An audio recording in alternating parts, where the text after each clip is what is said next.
C'est un réel plaisir pour moi, bien-aimé, en cet instant, d'être à nouveau parmi vous pour partager la parole de Dieu. Que la grâce de notre Seigneur et de notre Sauveur soit avec vous tous, au nom de Jésus-Christ. Donc, bien-aimé, je prie afin que tu sois attentif, attentive. Et si le sujet donné aujourd'hui te concerne, applique seulement la parole de Dieu. Nous vivons dans un monde compliqué. Nous vivons dans un monde où il y a tant et tant de défis et de problèmes, où les plus forts vont faire des coups ou dévorer, nuire, maltraiter, persécuter les autres. Ceux-là qui, relativement comme cela, disons-le, sont plus faibles. Beaucoup vont recevoir des déceptions, vont connaître des déceptions dans leur vie. Quelle attitude avoir? Je ne parle pas de ceux-là qui sont traumatisés et blessés dans le tréfonds de leur être, déçus, blessés grandement, profondément. Et les âmes qui ne connaissent pas Dieu vont garder bien des choses dans les cœurs. Et pardonner deviendra très difficile. Nous voulons parler de cela. Le mal que nous recevons, qu'est-ce qu'on en fait? Et lorsque nous allons nous lever comme cela pour prier, comment prier par rapport à tout cela qui nous font du mal ou qui nous ont persécutés, nous ont fait du mal, nous ont déçus? Voilà, sur la base de quelques passages bibliques comme cela, le Seigneur voudrait s'adresser à toi ou à toute une famille, à tout un groupe. Le Seigneur voudrait s'adresser directement à ton cœur. Ainsi tu sauras ce qu'il faut faire. Voilà. Voici le thème directeur. Ne dis pas, deux points, je rendrai le mal. Ne dis pas, je rendrai le mal. Le Seigneur va te parler attentivement. Je t'invite à suivre. Aujourd'hui, il se passe bien des choses dans des vies des uns comme des autres.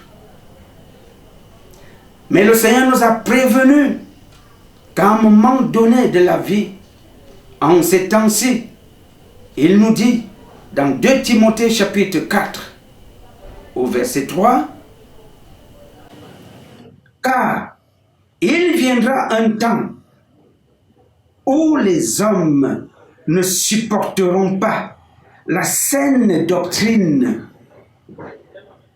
mais ayant la démangeaison d'entendre des choses agréables, ils se donneront une foule de docteurs selon leur propre désir. » Docteurs de la parole, les enseignants, mettons comme cela, les hommes de Dieu, détourneront l'oreille de la vérité et se tourneront vers les fables. C'est-à-dire la doctrine saine de Dieu ne sera plus donnée. Donnée à ceux-là, mettons comme cela, qui ont subi des déceptions, des traumatismes, des coups durs dans leur vie. Par X, Y, Z, par le prochain, les membres de la famille ou des amis. Il viendra un temps où les hommes ne supporteront pas la saine doctrine, mais ayant la démangeaison d'entendre des choses agréables, ils se donneront une foule de docteurs selon leurs propres désirs. détourneront l'oreille de la vérité et se tourneront vers les fables. Aujourd'hui, le Seigneur voudrait te préparer à ne plus rendre le mal par le mal, comme il se fait entendre dans bien des lieux. On apprend carrément aux uns et aux autres, aux gens, à rendre le mal, à utiliser le feu de Dieu pour détruire, entre guillemets, ce qu'ils appellent les ennemis. Écoute la vérité sortie de la bouche de Jésus-Christ et de sa parole et applique-la. Nous sommes dans le livre de Matthieu chapitre 5 à partir du verset 43 qui nous dit de la bouche de Jésus-Christ: vous avez appris qu'il a été dit, tu aimeras ton prochain et tu haïras ton ennemi. Aime celui qui est bien avec toi. Ne marche qu'avec ceux-là qui sont bien avec toi. Peut-être qu'ils te flattent avec leurs paroles. Mais hais ton ennemi. Il faut le haïr. C'est sorti de la bouche du Seigneur Jésus-Christ. Vous avez appris. Il vous a été donné d'entendre. Bien des gens le disent. Tu aimeras ton prochain et tu haïras ton ennemi. Le verset 44 nous dit: mais moi, je vous dis, aimez vos ennemis, bénissez ceux qui vous maudissent, faites du bien à ceux qui vous haïssent et priez pour ceux qui vous maltraitent et vous persécutent. Voilà l'ordre donné de la bouche de Jésus-Christ aux disciples, aux foules, à toi et à moi, à nos familles. Aimez. Pour bien des gens, ce sera une pilule amère, difficile d'avaler. Mais c'est la vérité. C'est la saine doctrine. Aime ton ennemi. Bénis celui-là ou celle-là qui te maudit. Aime, bénis, fais du bien, prie. Tu as face à toi quelqu'un qui t'a fait beaucoup de mal. Ne l'attache pas dans ton cœur. Ce serait mal faire. Ce serait évoluer à contre-courant de la volonté de Dieu. Ce serait faire preuve d'orgueil. Rejeter cette parole sera fâcheux pour toi. Te classera dans le camp de ceux-là qui sont orgueilleux, hautains. Jésus te le dit, mais moi je vous dis, aimez vos ennemis, priez pour eux, afin que le Seigneur les touche et qu'ils changent de comportement, qu'ils se convertissent, qu'ils se repentent et qu'ils reviennent à lui. Bénissez-les, bénissez leur vie, leur destin, leurs activités, leur famille. La suite nous dit: afin que vous soyez fils de votre Père qui est dans les cieux. Donc Dieu ne saurait être fils ou fille de Dieu aux cieux si tu hais, détestes, maudis ceux-là que tu appelles tes ennemis. Tu ne serais pas, tu ne pourrais être appelé fils ou fille de Dieu. Mais lorsque vous allez aimer ces ennemis-là, les bénir, leur faire du bien et prier pour eux, ceux-là qui vous maltraitent et vous persécutent, le Seigneur dit, vous serez fils, fille de votre Père qui est dans les cieux. Voilà la parole, voilà la saine doctrine. Donc ne lance pas les feux à tes ennemis pour qu'ils en meurent. Non, tu n'es plus dans le camp de Dieu. Tu es dans le camp du diable. Et il te dira aussi pourquoi tu dois le faire. La suite dit, car ce Dieu-là, ce Père, fait lever son soleil sur les méchants et sur les bons. Et il fait pleuvoir sur les justes et sur les injustes. Oui, aujourd'hui, c'est ce que le Seigneur fait. Jusqu'à ce jour, c'est ce qu'il a toujours fait. Nous sommes dans le même monde. Et dans ce monde-là, il y a les bons, il y a les méchants, les justes et les injustes, les enfants de Dieu et les enfants du diable. Dans sa stature de Dieu, aujourd'hui, il donne son soleil à tous. Il ne fait pas de distinction.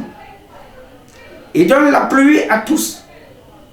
Lorsqu'un méchant, un planteur, qui tue, qui maudit, va dans son champ, cultiver, semer, il va récolter, la personne va récolter comme tout le monde. Le temps de la séparation n'est pas encore là. Parce qu'il y a un temps où le Seigneur viendra séparer ceux-là qui auront obéi à ceci, à cette parole, de ceux-là qui l'auront rejeté. Tu as la grâce de suivre cette parole. Il faut en tenir compte, bien-aimé. Il faut en tenir compte et aller dans le sens de la volonté de Dieu. Verset 46. Si vous aimez ceux qui vous aiment, quelle récompense méritez-vous? Tu ne fais aucun effort d'aimer celui-là que tu aimes, qui t'aime. Quelle récompense? C'est facile. C'est facile. C'est pas compliqué. Les publicains aussi n'agissent-ils pas de même? Et si vous saluez seulement vos frères, que faites-vous d'extraordinaire? Demande Jésus-Christ. Il y a une liste noire dans ton téléphone, il y a une liste noire dans ton cœur par rapport à X, Y, Z, A, B, C. Et ils sont nombreux, probablement, comme cela, dans la liste noire, où il y a la croix, interdiction de voir. Ils ne peuvent même pas s'approcher de ton carré. Le Seigneur te pose la question, quelle récompense auras-tu à les classer dans ton répertoire? Liste noire. Les païens aussi n'agissent-ils pas de même? Et au verset 48, il dit ceci: soyez donc parfaits, comme votre Père Céleste est parfait, juste, droit, devant les justes comme devant les injustes, les bons ou les mauvais. Dieu reste Dieu dans sa perfection. Et il nous demande d'être comme lui, parfait. Tu aurais subi des coups durs, je n'en disconviens. Et au grand jamais je ne les méprise ou les minimise. Pas du tout.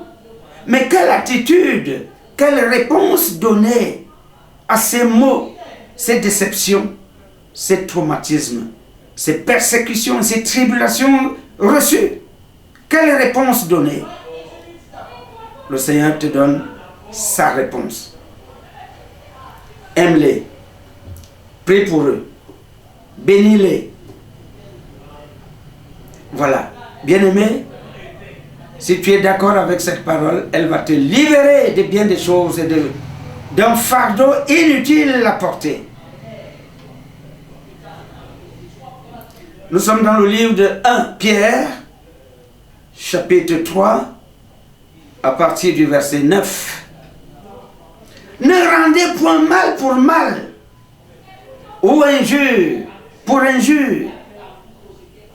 Bénissez, au contraire, car c'est à cela que vous avez été appelés,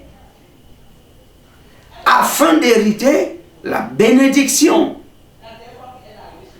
Nous hériterons de bien des bénédictions de notre Dieu lorsque ce point précis sera respecté, sera honoré.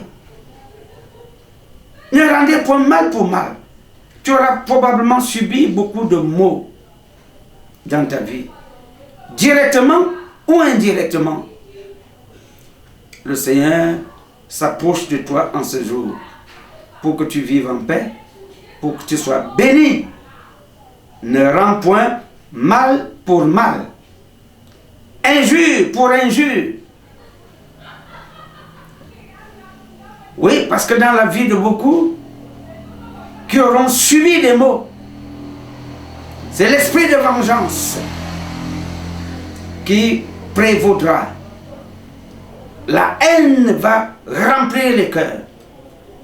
Les rancunes, les rancœurs, ces ressentiments-là, ces sentiments de vengeance, de cruauté, ou même de désir de voir l'autre mourir. Dieu dit non. Et beaucoup sont dans cette situation, qui eux-mêmes ne peuvent recevoir les bénédictions de Dieu, tout simplement parce que leurs cœurs sont serrés, amertumés, meurtris de douleur et incapables de pardonner, de bénir. Qu'il soit connu ou non, Dieu te dit bénis. Bénis au contraire.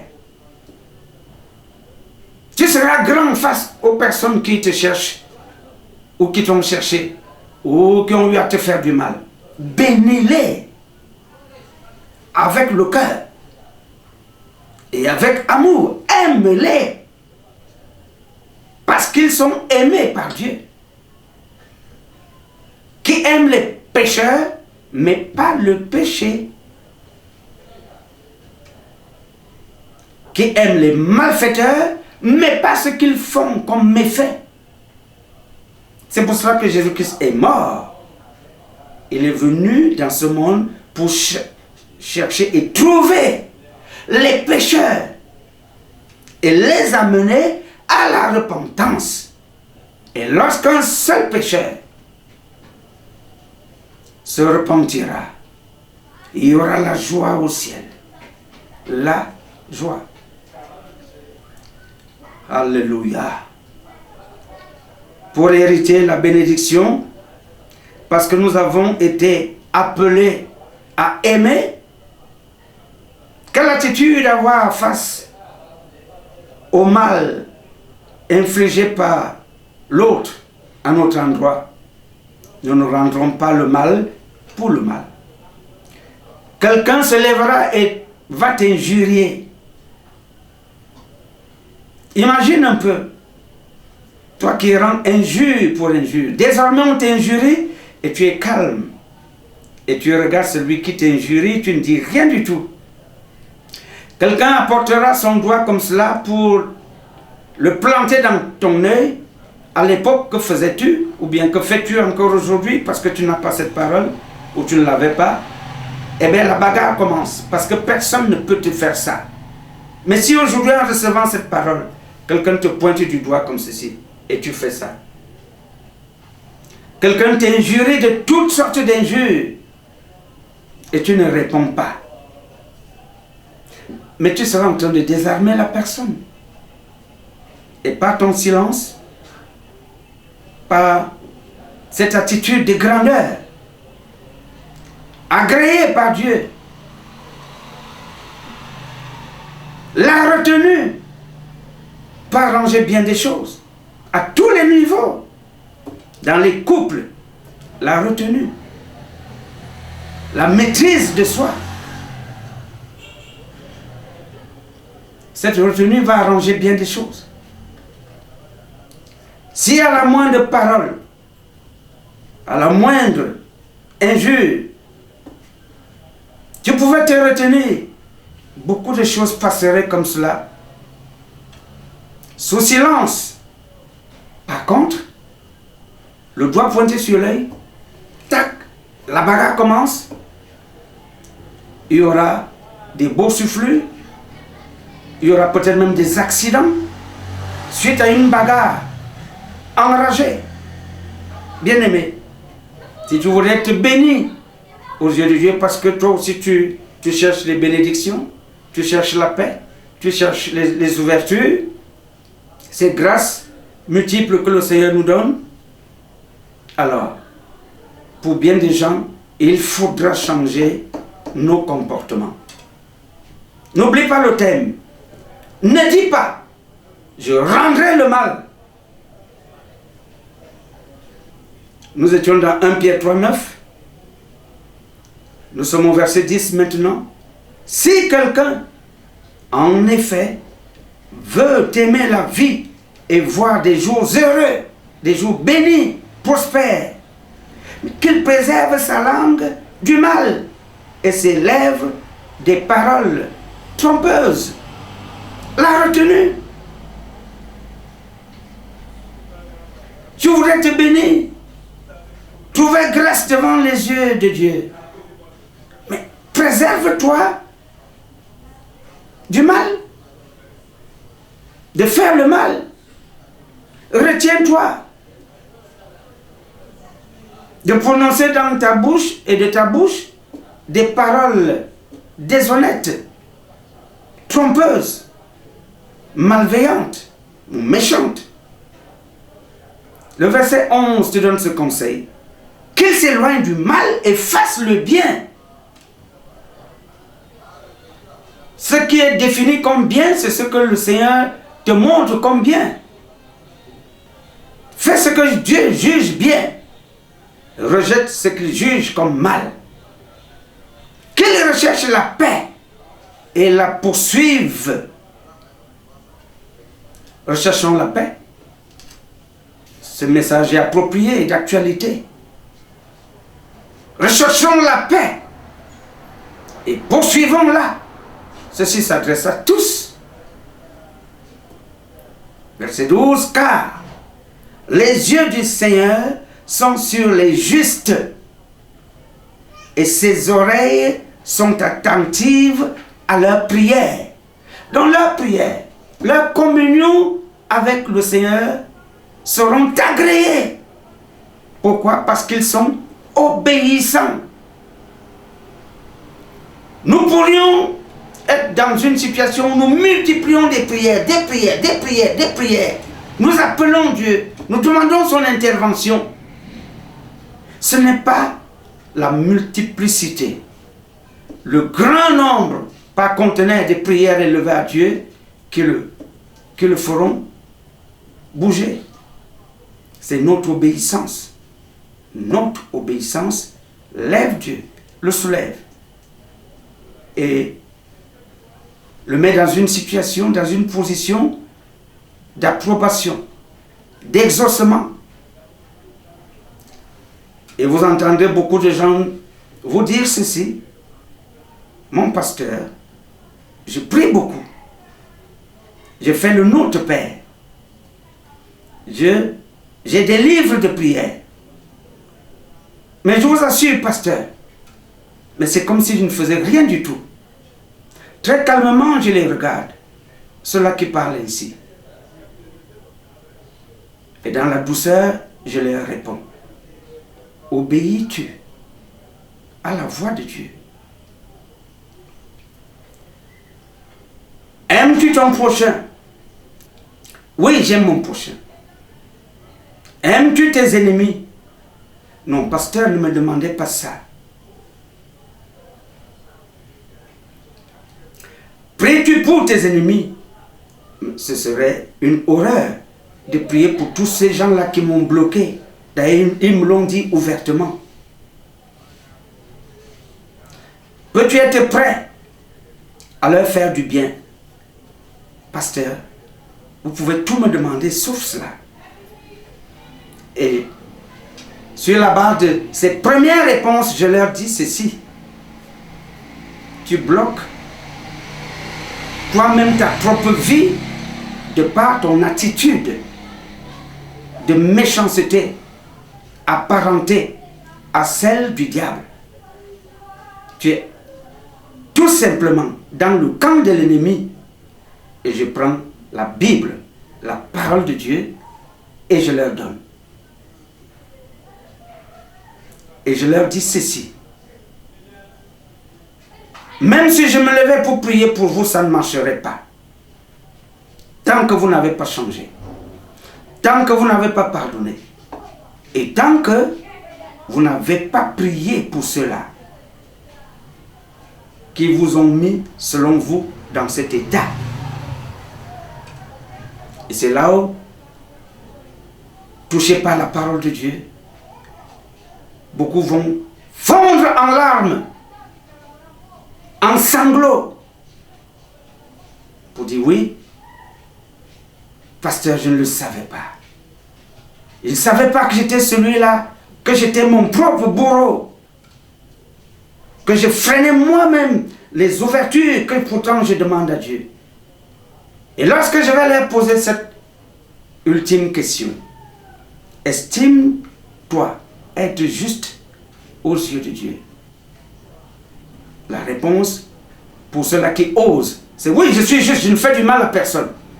Mais pour ceux-là qui, tant soit peu, connaissent la parole et évoluent dans l'humilité face à Dieu, la deuxième tranche dira, non, je suis pécheur, je suis pécheresse. D'ailleurs, je reconnais que j'ai fait beaucoup de mal dans ma vie. J'ai même le sang dans mes mains. Oh, combien de fois j'ai avorté. Oh, combien de fois j'ai volé. J'ai menti. J'ai trahi. À ceux-là qui estimaient, qui s'estimaient juste devant la face de Dieu, avec douceur et avec la parole de Dieu, je les amène à comprendre la saine doctrine du Seigneur. Ainsi, des vies sont sauvées. Ainsi, des vies sont converties. Quand le Seigneur dira, tel que nous venons de le lire au verset 12, car les yeux du Seigneur sont sur les justes et ses oreilles sont attentives à leurs prières. Je leur dirai ainsi, comme je parle à une ou deux personnes là qui me suivent maintenant. Tu voudrais que tes prières soient favorablement, positivement reçues par le Seigneur? Libère ton cœur. Ne rends point le mal pour le mal. Ne te lève pas comme cela pour bombarder le voisin, le père, la mère, l'oncle, la tante et tous les sorciers là, les bombarder du feu pour qu'ils meurent. Non, c'est une fausse doctrine. Totalement fausse. Jésus-Christ te dit aujourd'hui, arrête cela. Prie pour eux. Bénis-les. Plaide pour eux. Parce qu'ils sont nombreux comme cela dans le monde aujourd'hui, qui sont dans le chemin de la perdition. Et ils sont aveuglés, pourquoi? Pourquoi sont-ils aveuglés? Par ignorance. Parce qu'eux-mêmes sont des victimes du diable. Et le Seigneur te dira que nous ne luttons pas contre la chair et le sang, mais les esprits qui les ont ainsi emballés. Il y a une autre manière de lutter contre ces forces-là, qui sévissent dans leur vie et les poussent ainsi à être durs, à détruire. Parce que le diable, c'est une réalité. Il a ses agents. Et beaucoup de ceux-là qui estiment qu'ils sont dans le côté de Dieu sont véritablement dans la coupole, dans la barque avec le diable, de par leur manque de connaissance de la parole de Dieu et leurs attitudes négatives, image miroir de la volonté du diable. Les enfants de Dieu ne maudissent pas, pas du tout. Et le Seigneur nous dira à la suite, mais la face du Seigneur est contre ceux qui font le mal. Sa face est contre ceux qui font le mal, qui disent les mal, qui proclament et décrètent la mort dans le camp de ceux-là que Dieu voudrait encore racheter, malgré leurs exactions. Je ne suis pas pour eux. Je n'agrée pas leurs actes. Pas du tout. Ce sont des âmes malheureuses à sauver. Elles seront sauvées comment? Par cette parole. Par toi. Par moi. Qui allons prier pour que le Seigneur les sorte des ténèbres. Le Seigneur dit, et qui vous maltraitera si vous êtes zélés pour le bien? Qui?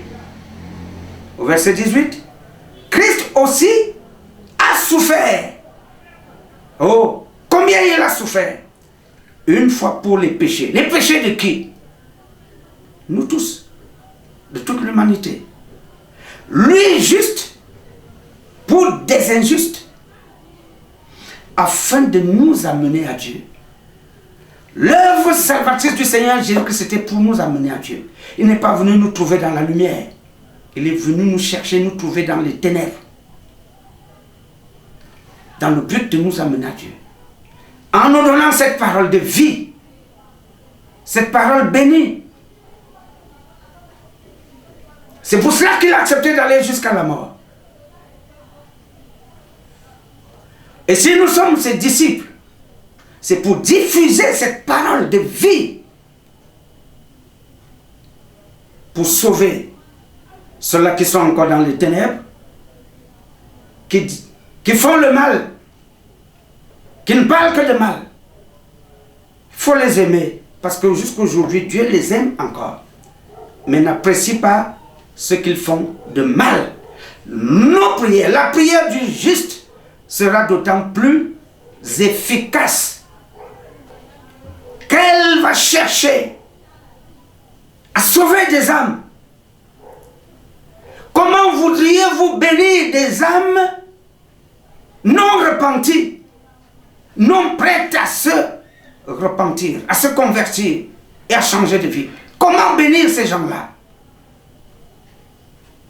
Lorsque nous allons appeler Dieu pour aller dans les vies des gens, pour les bénir, nous avons devant nous comme ça des gens qui ont des cœurs durs, qui sont dans des systèmes durs, des loges, des sectes et j'en passe, des groupes de sorcellerie, de vaudou et tout cela.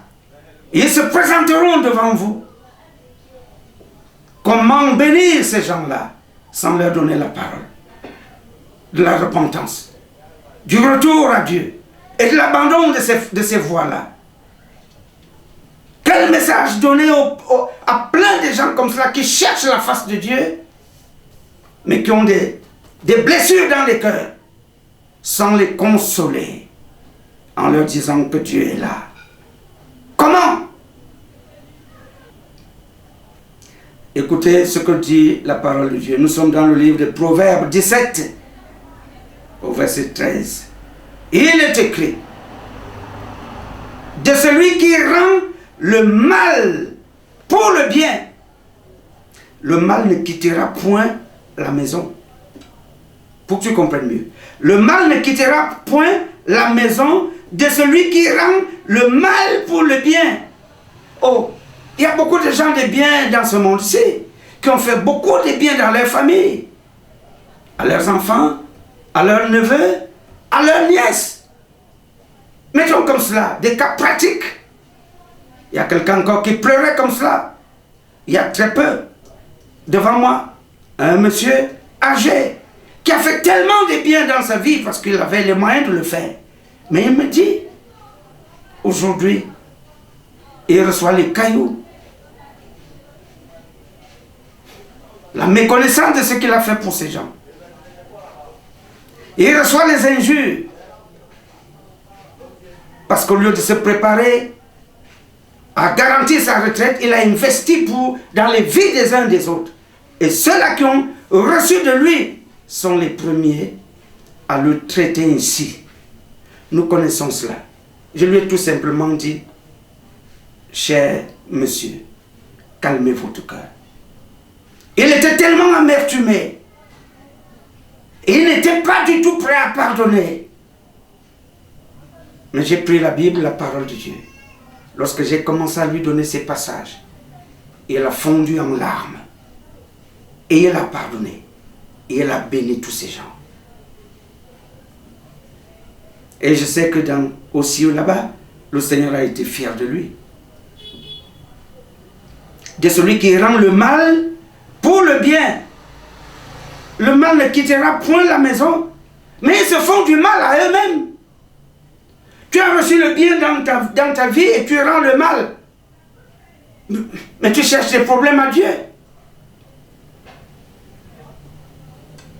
Nous sommes dans le livre de Romains 12, 17b. Ne rendez à personne le mal pour le mal. Ne rendez à personne, dit Dieu. Recherchez ce qui est bien devant tous les hommes. Voilà ce qu'il faut rechercher. Romains 12, 19. Ne vous vengez point vous-même. Ne vous vengez point. C'est impérativement dit, péremptoirement dit. Ne vous vengez point vous-même. Bien-aimés, mais laissez agir la colère. Laissez agir la colère de Dieu. Ne vous vengez point vous-même. La parole s'adresse à ceux-là qui ont des attitudes vengeresses. Ne te venge pas. Car il est écrit, te dit Dieu, à moi la vengeance. À moi la vengeance. À moi la rétribution, les sanctions. Dit le Seigneur.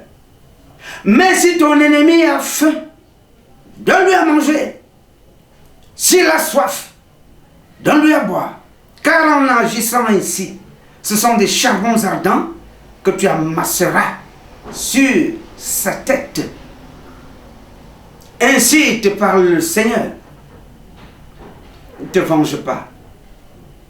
Si tu sais qu'il existe, si tu sais que ce Dieu-là est juste, qu'il ne fait exception de personne, pas de favoritisme, présente-lui ton cas. Mets-toi à genoux, présente-lui ton cas. Tu seras étonné des résultats qui partiront d'en haut sans que tu ne bouges. Mais pendant que tu lui présentes ce cas, prie pour eux. Fais un peu le contraire de ce que tu as l'habitude de faire. Enlève de ton cœur toute forme de haine ou de vengeance. Enlève de ton cœur toute forme d'attitude vengeresse. N'oublie pas le thème, le Seigneur te le dit. Ne dis pas, je rendrai le mal. Ne dis pas, je lui ferai voir comme il m'a fait. Ne dis pas, retour contre l'expéditeur, l'expéditrice. Tu fais mal.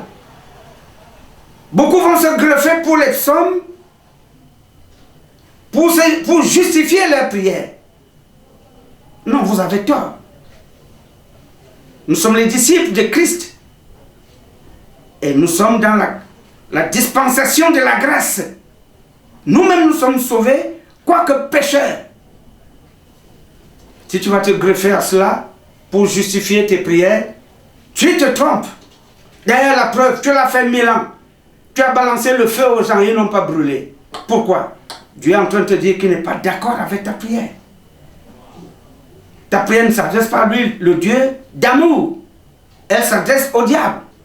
Et quand bien même tu verrais des gens contre qui tu as balancé le feu de ta bouche, s'ils ont subi ce qu'ils ont subi, ce n'est pas partie de Dieu. C'est partie de ce Dieu-là que tu as invoqué. Le Dieu qui a le feu qui brûle les humains, le diable. c'est le dévoreur, c'est le malfaiteur, c'est le serpent. Il vient pour tuer, pour détruire, pour brûler. Mais Jésus-Christ dit, il vient pour donner la vie, et la vie en qualité et en abondance. Si ton ennemi a faim, donne-lui à manger. Il ne t'a pas dit de le bombarder avec le feu pour le tuer. Nulle part, il ne te le demande. Nulle part. Romains 12, 21 dit, ne te laisse pas vaincre par le mal, mais surmonte le mal par le bien. N'est-ce pas joliment dit, clairement dit? Éphésiens 4, 32. Soyez bons les uns envers les autres, compatissants, vous pardonnant réciproquement, comme Dieu vous a pardonné en Christ. Mais nous sommes tous pardonnés en Christ. Tu es pardonné en Christ?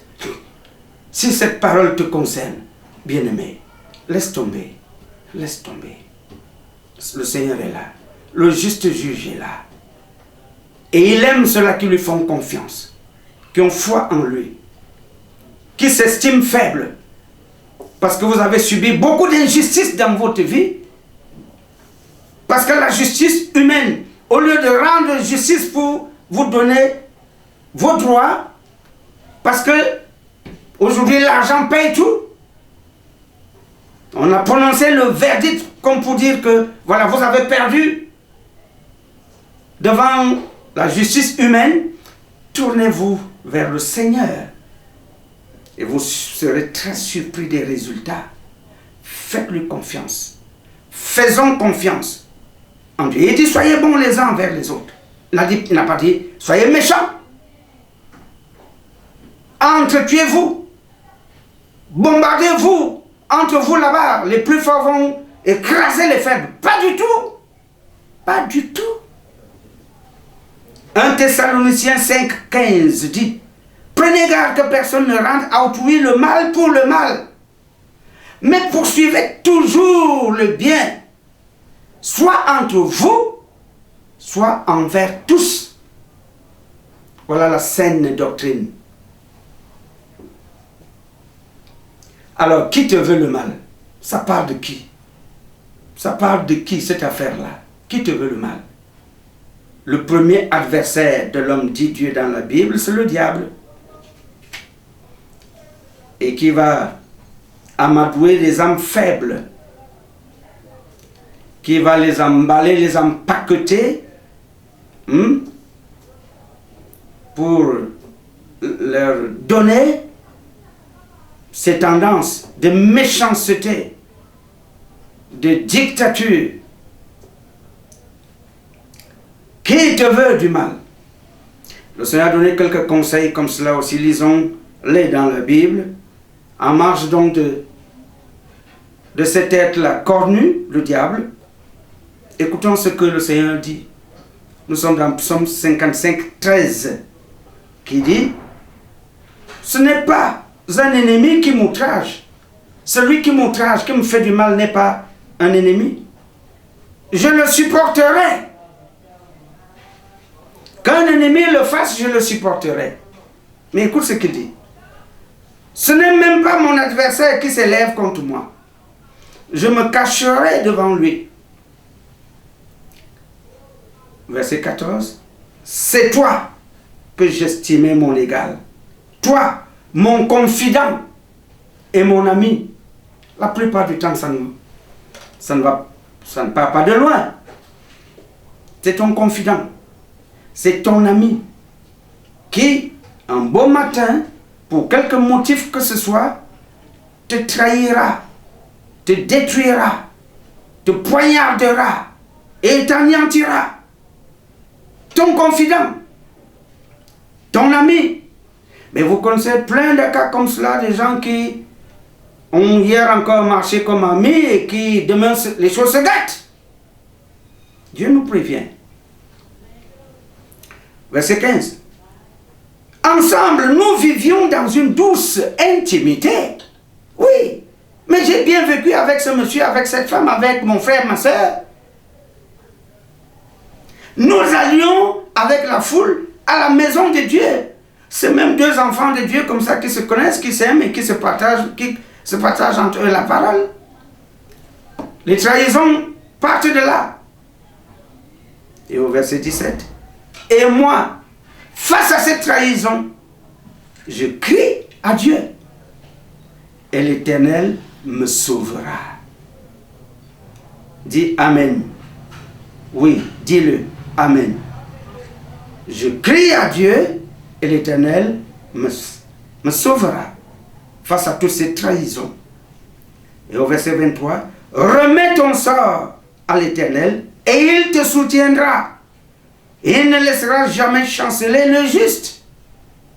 Cette parole est d'actualité. Juste pour t'aviser, Jérémie 9, 4, que chacun se tienne en garde contre son ami et qu'on ne se fie à aucun de ses frères, car tout frère cherche à tromper et tout dépend des calomnies. Ça part de là. D'où la vigilance. Dieu n'est pas en train de dire que tous les amis trompent, que tous les frères sont tels que décrits. Mais il dit attention. Et d'ailleurs, beaucoup le savent. Beaucoup de ces gens qui ont vécu longtemps savent comment ils ont été trahis par leurs propres frères, leurs propres sœurs, leur papa, leur maman, leurs cousins. Michée 7, 5. Ne crois pas à un ami, ne te fie pas en intime. Devant celle qui repose sur ton sein, garde les portes de ta bouche. Même les femmes trahissent les maris, les hommes trahissent les femmes, et parfois de manière très dure. Au point, on va se demander, mais est-ce que ces gens-ci étaient mariés? Est-ce que vraiment ils s'étaient aimés? Parce que la haine atteint des niveaux exponentiels terribles. Bien-aimé, le Seigneur te le rappelle dans Éphésiens 6, 12, car nous n'avons pas à lutter contre la chair et le sang, mais contre les dominations, contre les autorités, contre les princes de ce monde des ténèbres, contre les esprits méchants dans les lieux célestes, contre ces forces-là, contre la sorcellerie et les pratiques de sorcellerie. Quand tu es un enfant de Dieu et que tu as la puissance de Dieu dans ta bouche, aie pitié de celui-là qui est utilisé par l'ennemi et prie à la limite que le Seigneur, prie pour que le Seigneur le délivre là de ces forces-là, qui le rendent lui-même captif,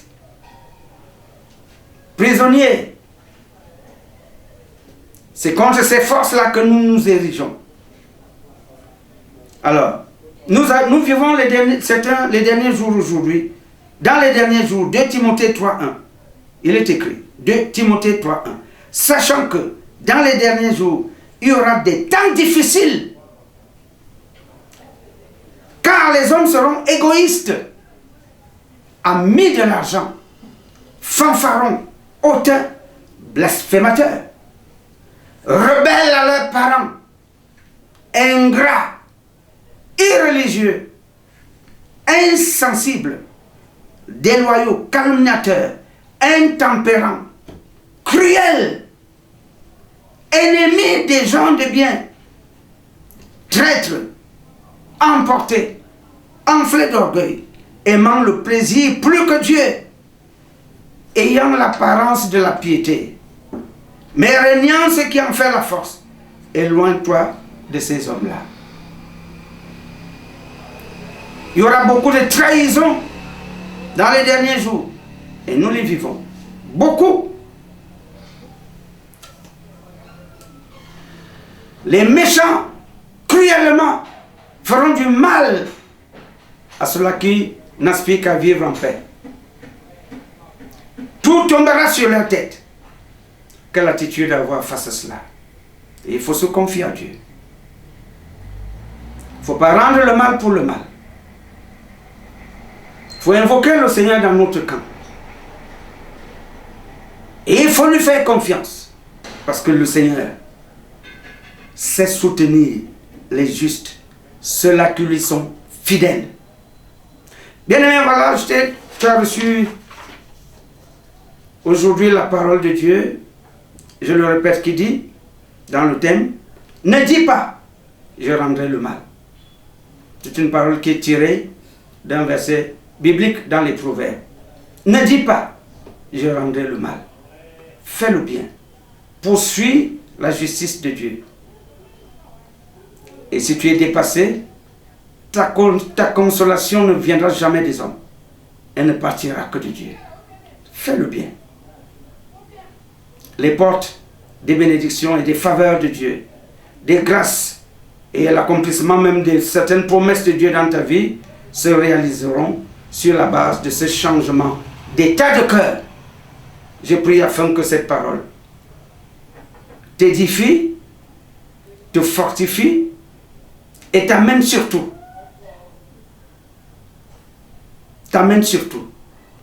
à l'obéissance. Je vais clôturer dans quelques secondes. Et dès que j'ai terminé, mets-toi à genoux, retire-toi, parle au Seigneur. Parle au Seigneur Jésus-Christ qui a souffert pour toi.